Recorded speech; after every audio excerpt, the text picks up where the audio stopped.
Assalamu alaikum. Auzubillahi minash shaitanir rajeem. Bismillahir rahmanir rahim. Welcome to lecture number 50. Today we will discuss infra-specific categories. So what are infra-specific categories? Outlines. In today's lecture we will discuss what are infra-specific categories, what are subspecies category, difficulties in application of infra-specific categories, and examples. So uh, what will be the learning outcomes or the objectives? So after watching and listening to this lecture, student will know about what does infra-specific categories mean, what are varieties, what are subspecies, and their application and difficulties and their application in taxonomy. Uh, so infra-specific categories. So now any category which is below species level is known as infra-specific category. Mean when you go below species level, that category is known as infra-specific. Now there are many infra-specific categories which are used in the history of the taxonomy, like as synonymous for each other, like varieties, subspecies, and there are many others. So any category which is below species level is known as infraspecific category. Now, for example, one infraspecific category is subspecies. So, subspecies is actually it's below, it is inside the species, or it is below the species. That's why it is infraspecific category. It is inside the species. When species split into different varieties, so it is known as like subspecies. So another infra-specific category, which is no more used in zoological hierarchy, though it is used sometime in botany, even today, but there is no use of variety in zoology today.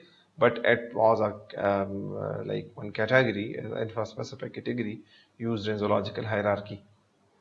And actually this word variety was used equivalent to subspecies, so it was like equivalent to subspecies and variety are both same, so it is still used in botany but it is not used in zoology nowadays. uh, what is variety? So the variable forms in a population was called variety. uh, any variable form in a population was known as variety. Now, it is universal fact that all species vary, and the certain species were split into like subspecies and races. So, when evolution was accepted, and when it was accepted that species is not fixed, so then it was clear and it was evident that with the passage of time, like by the introduction of the same species into different geographical areas or ecological zones, the species start varying, and this change in the geography, this change in the ecological ecosystem, or many other things, it leads into splitting of species into races and to subspecies. And it was Linnaeus who for the first time used this word, but he used this word in Latinized form, varietas, for the subdivision of species. So actually Linnaeus, he divided like species into varieties, mean all the variable form in a population was called variety. So if there was a different form in a population, so Linnaeus called them variety. And later on it was like the word was demolished and it was replaced by subspecies. So varietas is Latin word which mean diversity.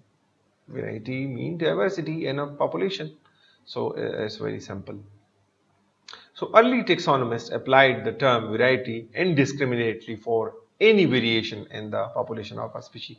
So like today subspecies, they have like some specific definitions. We already defined subspecies. What is subspecies? So subspecies are actually the geographical isolates. So they have a proper definition. But early taxonomists, they indiscriminately used this term for every different thing in a population. So it was not compulsory for a species that they should be like geographically isolated. So they used this term for every different form, for any variation within a population of a species, so they named them as variety. And actually it is wrong, because for a subspecies we have a proper definition that they should be like geographically isolated. So in 19th century, the term subspecies was replaced by variety, and the term variety is now demolished, and it is totally out of zoological nomenclature. We do not use this terminology anymore. So subspecies is actually a category below species. So now subspecies is an accepted category in the hierarchy classification below species.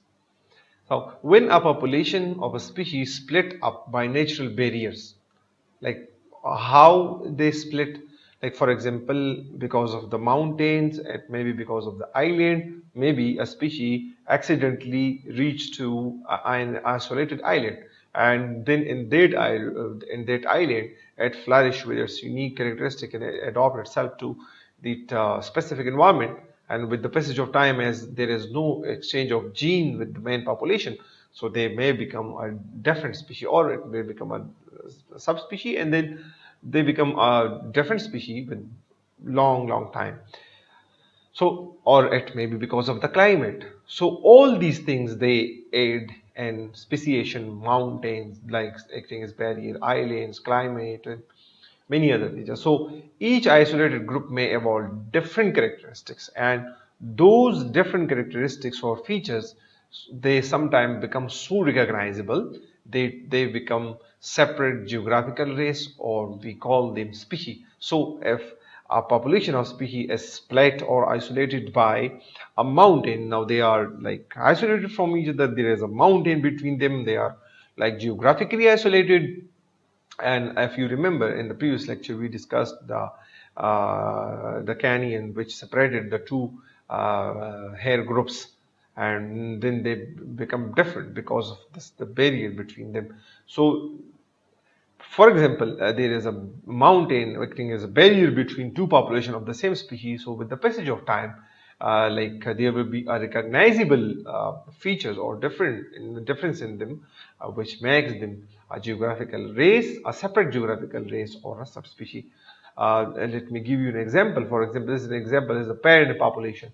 This green large patch is a population of the main parent population, and this small green patch shows that a very small number of individuals of the same group, they are isolated from this mainland, and with the passage of time some differences or variations accumulated in them, and now they become like different separate geographical race or subspecies, or like with the lords with a very huge time, with a with a very large time frame. After a very long time, very millions of years, they may differentiate into a very new species, a very different species. They may split into very different species.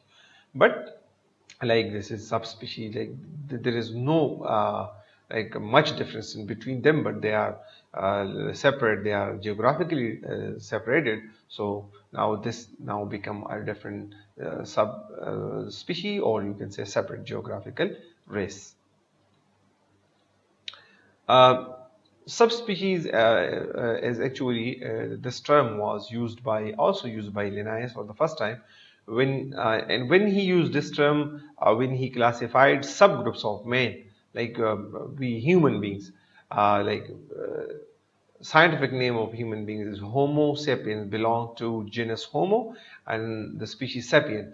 So how he classified this man into sub species or subgroups on the basis of certain variations, like for example American Indians, Homo sapiens americanus, or then Europeans. So Europeans were classified as Homo sapiens Europeans. Now look into Europeans and American Indians on the basis of a certain variation, and because of their geographic isolation, Linnaeus classified them into Homo sapien. Now the genus is the same, the species is the same, genus is the same, species, but the subspecies is different. Americanus and then Europeans, and then the Orientals, they were like Homo sapiens asiaticus, and then the other one, the African Negroes, were like Homo sapiens afaris. So these four subspecies were classified by, or they were recognized by, Linnaeus, and that's why he used this term subspecies. Later on it became a formal category in the hierarchy classification. So subspecies is a deviation from the type of the species. So with the publication, another thing is with the publication of the Charles Darwin Origin of Species in 1859 was actually some motivation with this, the origin of species, and 1859 it motivated the taxonomists, the scientists, and like taxonomists, they were motivated because the book provided many examples of variation or varieties. And before the publication, why it motivated the scientists or the taxonomists? Because before like the publication of this Charles Darwin, though some scientists, they were believing in variation, they were believers of the evolution, but a huge number of like scientists, they were not believers of the evolution. And that's why when this published, this origin of species published, so it provided many examples of varieties and variations, and that's why then later on these taxonomists, they motivated and they started working in this field, and that's why these differences or the different terminologies were included in the nomenclature. So a lot of names appeared in the zoological nomenclature for the same species.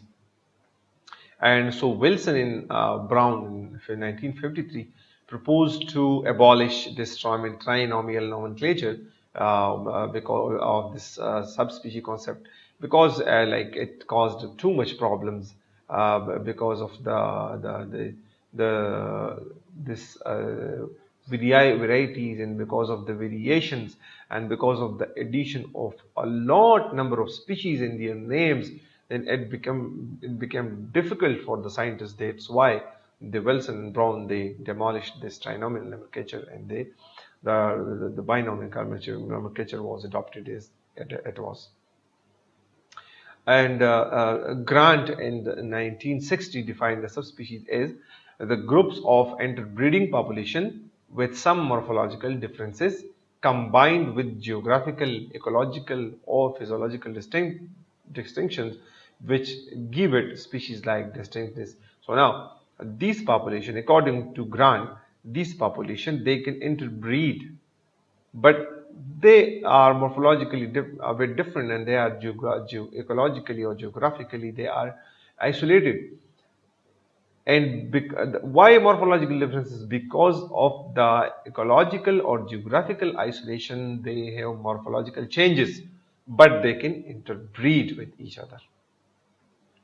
For example, another very good example is subspecies of lion. Like African lion race is Panthera leo, and another example is Indian lion, which is Panthera leo persica. So now Panthera leo is the genus, and leo is the species, and leo is subspecies. And this Indian lion Panthera leo and persica, the subspecies. These are two actually subspecies of lions today: African lion and Indian lion. So look at their morphological differences. Now, if like we allow them to interbreed, now Indian lion is living in Indian region, and this one is living in African region, so they are very far away from each other. They cannot interbreed. They are like isolated geographically, but if you give them a chance to interbreed, they can interbreed. So this is and look at the morphological difference. So the Indian lion mane is not that much huge. It's scantier than the African lion, and it's have like you can see the mane is like very bushy one, or you can say it's a huge one. It's very prominent mane. I mean, mane mean these hairs around the neck or the shoulder region of the lion.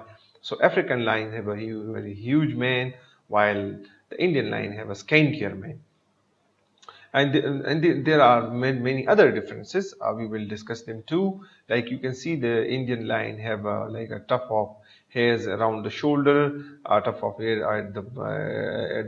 like at the belly, and a tuft of like hairs at the tail, which is absent totally. It's not like a huge tuft of tail. It's like a few hairs are there, a very small tuft of hairs present at the tail of the African lion, but here the tail is a bit huge, one or longer one. There are no hairs on the belly of the African lion, but on the Indian lion they have this tuft of hairs around the shoulder regions are absent from the African lion, but present in the Indian lion. So, like the distinguishing features of the Indian race are scantier mane than the African race. So, the African race have a huge like mane, and the scantier one is of the Indian lion. So, a longer tassel of hair at the tip of the tail of the Indian lion, while the African lion is the shorter one. And well pronounced tuft of hair on the elbow joints and around the shoulders, but it is absent from the African one. And the abdomen or the belly bears a fuller of fringe of hairs, but it is absent from the African lion. So the two subspecies or races of the same species can interbreed if them meet, and professional taxonomists can only recognize them by the differentiating features of the subspecies of a species are very difficult to like classify. So very professional taxonomists can tell you that these are two subspecies. It's very difficult for them to tell them apart. So with the establishment of the polytypic concept, Beckner in 1959, he stated that it is well accepted that some species are distributed in different geographical areas and from different local populations, and that's why it leads to like subspecies or to variation. So it is widely accepted that genotypic variation within a allopatrid population or species occur. So it happens, genotypic variation occurs. So it is also widely accepted that these populations become different from each other in morphology or biochemically or genotypic variation that help to mark a taxonomic level sufficient to distinguish them as subspecies. So all these things contribute in the formation of subspecies. If species which contain two or more than two subspecies are called polytypic species, and if a species is without subspecies, it is known as monotypic species, and we already discussed it in detail. So all species are not polytypic species. Some are monotypic species, and not all species have this tendency to split into many subspecies. So the polytypic concept clearly states that many recognized morphospecies are not reproductively isolated and hence not separate species.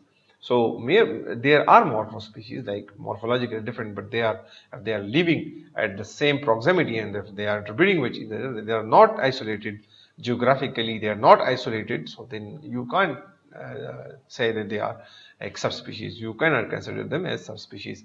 So different subspecies of species are able to interbreed if they are given a chance to do so, and as we discussed, so like subspecies can interbreed if you give them a chance, but actually in nature they are not, like they are geographically isolated. So in nature they cannot interbreed. All species have not this tendency to form subspecies, so not all species, and they arise abruptly by a mutation in any place within the range of species, or it may also happen that they arise abruptly by mutation at any place within the range of the species. So till now we were discussing that they are geographically isolated. Different geography, different ecosystem lead to subspecies, but it may happen abruptly by mutation at anywhere in the range of the species. Now, difficulties in the application of subspecies category. So, some characteristics. Now, what are the difficulties in applications? Like, for example, some characters tend to vary independently of the geographic variability. For example, some characteristics remain constant while the geography changes. The geography will change but the characteristic will remain the same, or sometimes characteristics are changing while the geography is similar. So now it's difficult for the scientist that why, if the geography is the same, why characteristics are changing, or if geography, and on the other hand, sometimes geography is changing but characteristics are constant. So we face difficulty. Uh, Another difficulty is that due to differences in mental approaches of the scientists. Now, there are different scientists and they have different mental approaches too. So, sometime according to some group of scientists, they will consider a population subspecies, while another group will not consider them subspecies. So, again, we face difficulty. Another difficulty is the controversy of differences between species and subspecies. This is very important.